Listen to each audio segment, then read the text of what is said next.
ദൈവനാമത്തിന് മഹത്വം കരേറ്റാം. നമ്മുടെ സംസാരത്തിന് വളരെയധികം പ്രാധാന്യമുണ്ട്.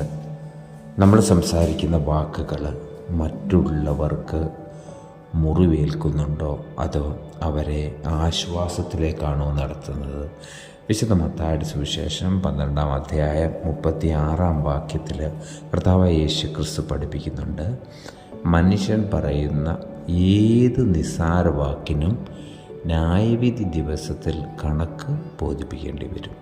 നമ്മൾ പറയുന്ന ഓരോ വാക്കും അതിന് കണക്ക് ബോധിപ്പിക്കേണ്ടി വരും. ആരോടാണ്?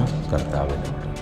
അതുകൊണ്ട് നമ്മുടെ സംഭാഷണത്തിൽ നിന്നും അല്ല നമ്മുടെ സംസാരത്തിൽ നിന്നും മറ്റുള്ളവർക്കത് ആശ്വാസവും സമാധാനവുമുള്ള സംസാരം നമ്മളിൽ നിന്ന് പുറപ്പെടുവാൻ കർത്താവ് നമ്മെ ഓരോരുത്തരെയും സഹായിക്കട്ടെ.